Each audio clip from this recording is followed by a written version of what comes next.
नाशपाती, सेब और बेर का इस्तेमाल कितना मुफीद है और ये कितनी मिकदार में इस्तेमाल करने चाहिए, इस पर आज हम बात करेंगे। हमारे साथ मौजूद है मुनीबा खालिक है जो न्यूट्रिशनिस्ट हैं।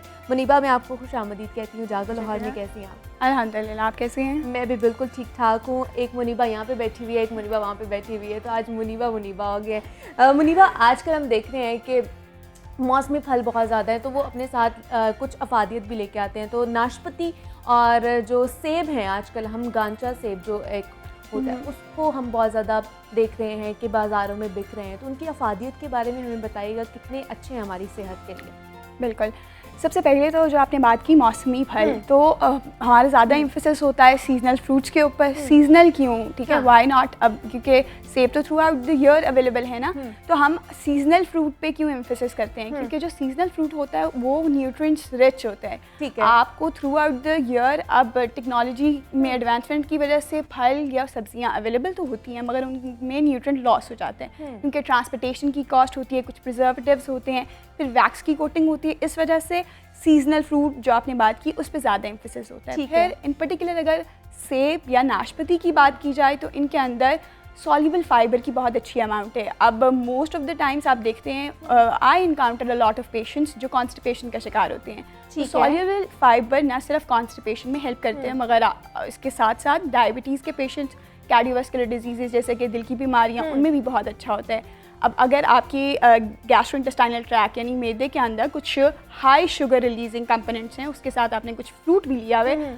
तो फ्रूट का एक इंट्रिंसिक इम्पैक्ट होता है कि वो आपका ब्लड ग्लूकोज लेवल रेज नहीं होने देता। एक ग्लाइसेमिक इंडेक्स यानी खाने के फ़ौरन बाद ब्लड में ग्लूकोज की मिकदार का इंक्रीज़ हो जाना फ्रूट्स के सीन में थोड़ा सा कम होता है, ख़ासकर सेब और नाशपाती। अच्छा, अब ये दोनों चीज़ें जिस वक्त आप इस्तेमाल करते हैं, ये दोनों एंटीऑक्सीडेंट्स के अंदर रिच होती हैं। Vitamin, specially vitamin E, vitamin C rich होती हैं। अब एंटीऑक्सीडेंट्स क्या हैं? नॉर्मली आपकी बॉडी के अंदर जितने भी रिएक्शंस हो रहे होते हैं उनके कुछ साइड कंपोनेंट्स होते हैं, कुछ बाय प्रोडक्ट्स होते हैं जो आपकी बॉडी के लिए टॉक्सिन्स का काम करते हैं, जिन्हें रिएक्टिव ऑक्सीजन स्पीशीज़ कहा जाता है।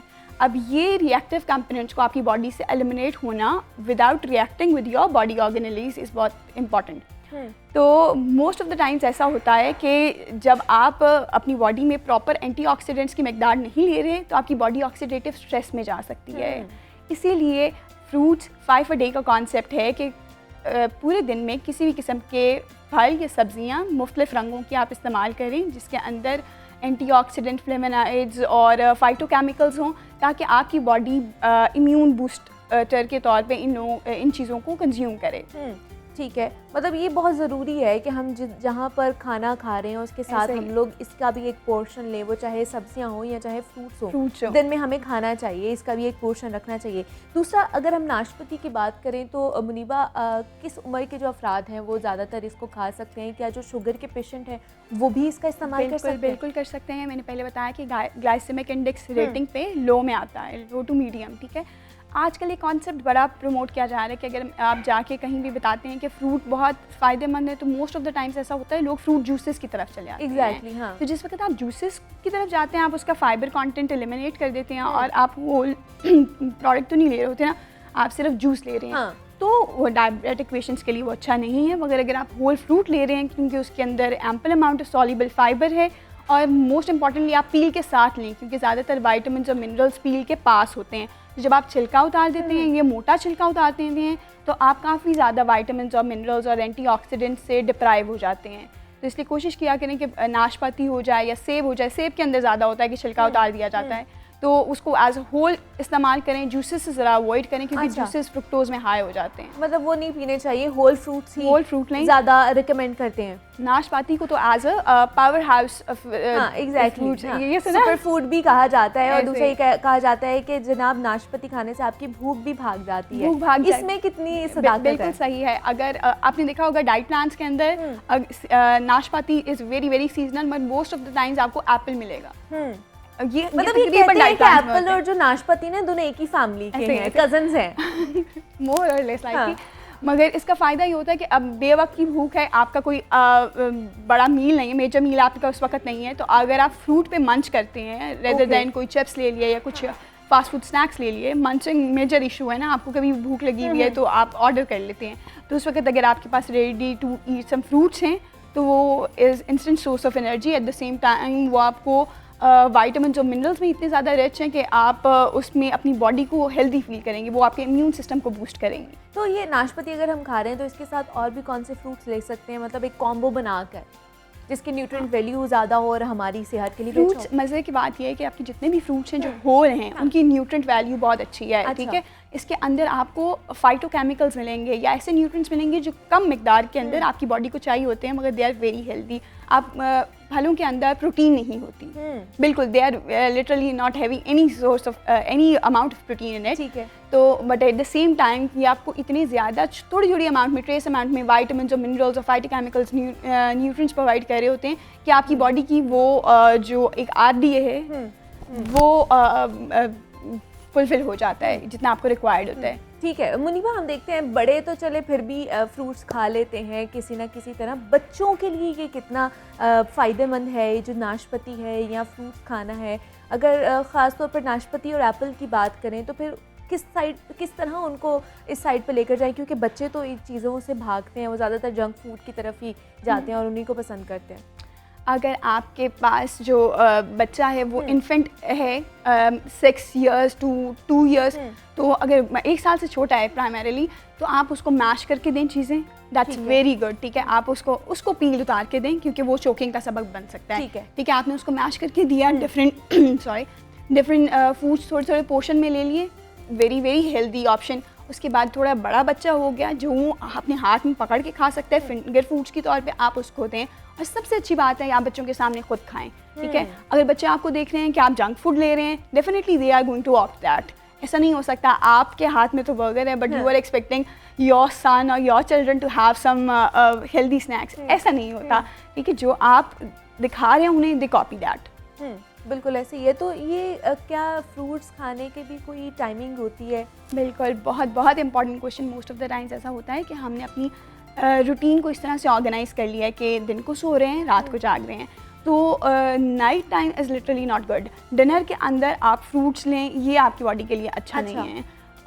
ब्रेकफास्ट जितने टाइम तक सूरज निकला हुआ है आप फ्रूट्स ले रहे हैं, they are very very healthy for you.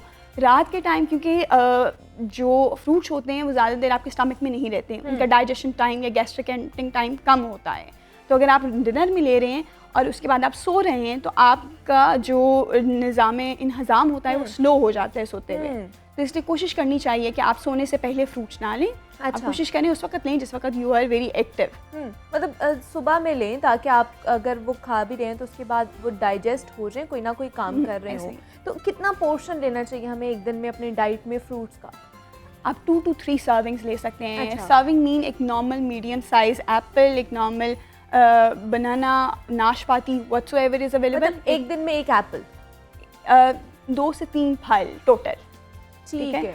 बस इतने ही आपको रिक्वायर्ड होते हैं। इससे ज़्यादा आप लें इट्स गुड, मगर ओवरडोज ना करें, ठीक है। अब most of the times I come across concepts like Apple diet, बिल्कुल एग्जैक्टली गुआवा डाइट, इस तरह हाँ, मतलब एक्सट्रीम कर लेते हैं, ओवरडोज कर लेते हैं। या अगर आप किसी चीज़ के न्यूट्रिशनल बेनिफिट्स देख रहे हैं तो इस तरह से लगता है पढ़ने के बाद कि ये तो भाई हर मर्ज़ की दवा है, बंदे को इसको बहुत ज़्यादा इंक्लूड करना चाहिए। जिस वक्त आप डाइट लेते हैं या even if you plan your diet, तो आपने मॉडरेशन का या बैलेंस या उसके अंदर डाइवर्सिटी का कॉन्सेप्ट ज़रूर इंक्लूड करना है। अगर आप एक ही चीज़ के ऊपर फोकस कर रहे हैं और उसकी ओवरडोज कर रहे हैं तो वो आपकी बॉडी को इतना बेनिफिट नहीं देता। अच्छा, आपको चाहिए कि अपनी डाइट के अंदर मॉडरेशन लेके आएँ। अगर आज आपने एक चीज़ खा ली है, कल आप कुछ और खा लें, ठीक है। इस तरह से आप थोड़ी सी डाइवर्सिटी लेके आएँ। आप पैलेटेबल भी रहता है क्योंकि एक चीज़ बहुत ज़्यादा खाना बंदे का दिल उकता जाता है, तो वो एक्सेप्टेंस भी नहीं रहती उस चीज़ में। But at the same time अगर आप थोड़े थोड़े पोर्शंस के अंदर खाएं, चीज़ों को चेंज करें, उसको डाइवर्सिफाई करें, उसके अंदर थोड़ी सी मॉडरेशन लेके आएँ, तो वो आपके लिए भी बेनिफिट होता है, आपकी बॉडी के लिए भी बेनिफिट, और वो कंजप्शन में थोड़ा सा ईजी रहता है। लेकिन जिस तरह मुनीबा आजकल ये चल भी रहा है कि एक ही आप फूड के ऊपर रहते हो, और जैसे आपने भी बताया कि डाइटिंग चल रही है और बहुत ऊपर वाली क्रॉस डाइट कर लेते हैं, क्रैश डाइट कर लेते हैं, एप्पल डाइट, बनाना डाइट, देन गर्मियाँ थी तो वाटरमेलन डाइट भी लोग कर रहे थे। ऐसे ही है। ये सारी डाइट्स कहलाती हैं फैट डाइट्स, या जो आपने कहा क्रैश डाइट्स। हाँ। इनके अंदर आप एक न्यूट्रिएंट या एक फूड कंपोनेंट की ओवरडोज करते हैं। अब होता क्या है, जिस वक्त आप किसी भी एक पर्टिकुलर न्यूट्रिएंट की ओवरडोज करते हैं, आपका दिल उकता जाता है, ठीक है, फूड अवर्जन्स हो जाती हैं और उसका आपको फ़ायदा नहीं होता as such. For the time being आप वेट लूज़ कर भी लेते हैं। लेट्स सपोज आपने ये किया फॉर अ मंथ, आपने वेट लूज़ कर लिया 2 to 4 kgs, ठीक है, मगर वो वेट स्टेबल नहीं है क्योंकि आपने डाइट को एज अ लाइफस्टाइल चेंज या लाइफस्टाइल मॉडिफिकेशन करके नहीं किया। अच्छा। आपने इसको इम्पोज किया। आप कितनी देर तक ये चेंज को इम्प्लीमेंट कर सकते हैं? फॉर अ मंथ और 2, उसके बाद आपका दिल उकता जाता है। The moment you are back to your diet, आपका जो वेट होता है वो भी बाउंस बैक हो जाता है। अब ये वेट इतनी रिजिड हो चुका होता है कि बार बार ये बाउंस बैक जब होता है, आप क्रैश डाइट करते हैं, यू लूज़ वेट, उसके बाद you are again back to your normal diet और आपका वेट भी again back to the weight you had the moment you started diet. इसका नुकसान ये होता है कि आपकी बॉडी यूज टू हो गई है स्वेट ट्रॉमास की या स्वेट डाइट की। उसके बाद ये वेट बहुत सख्त हो जाता है, ये जाता नहीं है इजीली। फिर ये वाला जो बाउंस बैक होता है वेट, ये लूज़ करना थोड़ा सा डिफ़िकल्ट होता है, मुश्किल होता है। और वैसे भी ये लाइफस्टाइल चेंज तो नहीं है ना, लाइफस्टाइल मॉडिफिकेशन नहीं है। आप अपनी बॉडी को सिर्फ और सिर्फ कैलोरीज कैलकुलेट कर रहे हैं, आप न्यूट्रिएंट्स नहीं कैलकुलेट कर रहे हैं ना। The moment you are just calculating plain calories और न्यूट्रिएंट्स को आपने इग्नोर कर दिया, तो बॉडी में with the passage of time gradually sign और सिम्टम्स डेफिशिएंसी के आने शुरू हो जाते हैं।